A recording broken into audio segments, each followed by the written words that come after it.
You know, a decade is a long time.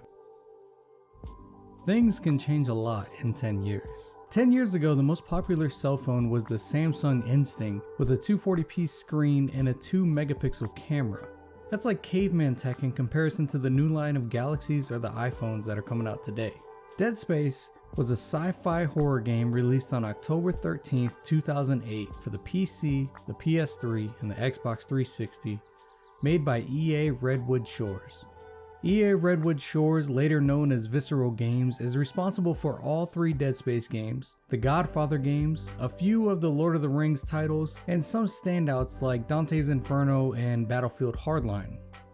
The plot of Dead Space isn't the greatest thing about the game, which is almost more impressive because this game has an incredible story behind it. You play as Isaac Clarke, an engineer who rides with a crew to the ship the Ishimura after receiving a distress signal. It ends up as a fight for survival after there seems to be an alien invasion on the ship that has wiped most of the people on board out. One of the people on board being Isaac's girlfriend Nicole, who he sees at some points in the game, but you eventually find out that it's all a vision triggered by an artifact called the Marker, which controls the hive mind, which in turn controls the necromorphs and causes crazy visions and hysteria. It's a lot more in depth than that, but that's the general plot behind the first game. The second and third games are even more of a wormhole. And I've reviewed quite a few games now that are 10 years old, but Dead Space has been one of the most impressive to take a look back at. Not just because of the mechanics and features of the game, we'll get into those later, but simply because of how good it looked and felt to play. This was a AAA title back in 2008, but it could easily hold its own in today's market, no questions about it. The graphics, the lighting, the sound, everything was top notch during the gameplay. Some of the cutscenes were more telling of the time period of the game, but the cutscenes were few and far between the action. The game was a non-stop fluid experience. The cutscenes were more so sequences that took place amidst the gameplay. Honestly, it's just a beautiful game to play today. You don't even realize that it's not a modern game. EA Redwood Shores excelled at perfecting the tense and chilling atmosphere on the Ishimura. The great music score also helped in this regard as well. The Ishimura being almost the star of the show itself. It felt like a real place, a real terrifying, chilling spaceship infested by a species-wiping alien race. And speaking of awesome alien design, not only were the actual aliens designed spectacularly, but the encounters with them really made this game something special. The game's combat with the necromorphs used strategic dismemberment, which meant you can use your weapon of choice to sever the limbs of your choosing from the aliens and they would react accordingly. The fast-moving necromorphs are best handled after you slice their legs off. The wall crawlers don't move so well without their arms or their tail, and you had certain aliens with tentacles that needed to be severed to stop their ranged attacks on you. It was a really smart combat system that kept you on your toes, and if you didn't focus on the placement of your shots, you would end up wasting a lot more ammo than you needed to take one down. Continuing on with the combat system, the weapons were incredibly unique to this game as well. All the weapons were derived as mining tools that an engineer like Isaac would be fluent with and be able to use efficiently. The main weapon is the plasma cutter that shoots out in a line that can be changed from vertical to horizontal to precisely sever those alien limbs as you need to.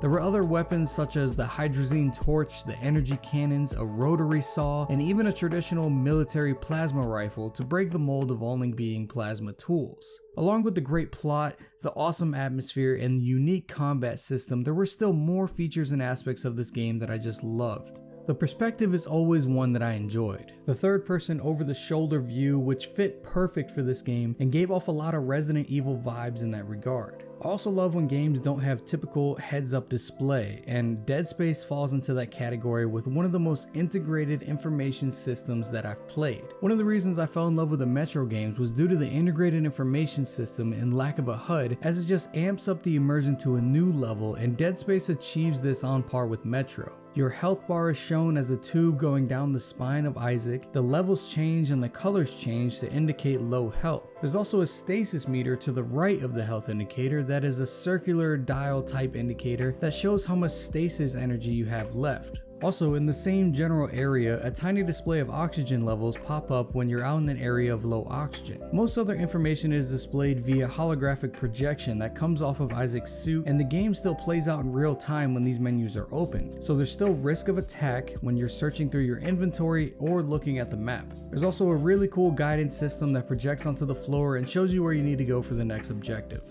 Now I know I'm fanboying on this game pretty hard right now, but not everything was peaches and cream with this game though. There were a few gameplay aspects that started to really annoy me after a while. One of the big ones was reloading your weapon. For some reason in this game, Isaac cannot reload his weapon without standing still.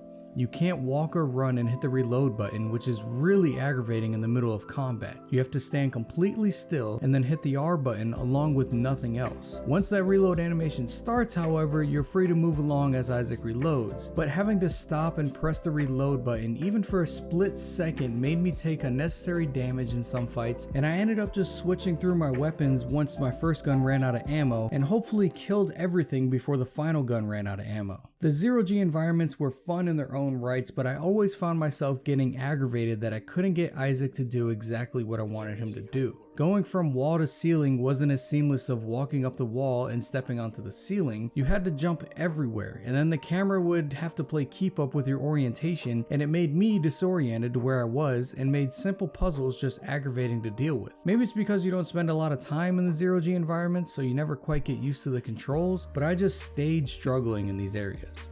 And the last thing that was a big pet peeve for me would just have to be the boss fights. The main bosses, I mean, the Leviathan, the Slug, and the Hive Mind. All three of those were boring and repetitive fights, especially the Slug. Very lackluster fight. I had a better time fighting the Hunter that regenerates its limbs and the Brutes that are like the tanks from Left 4 Dead. Those aren't level end bosses, but those fights took creativity and skill more so than the actual boss fights.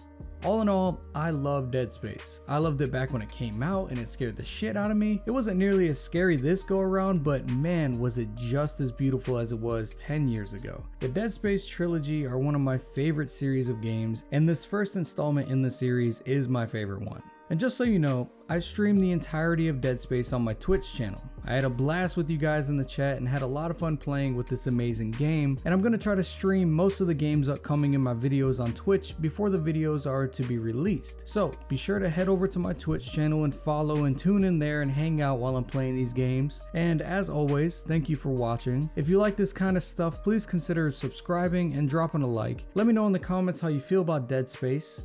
I hope to see you guys next time. Peace.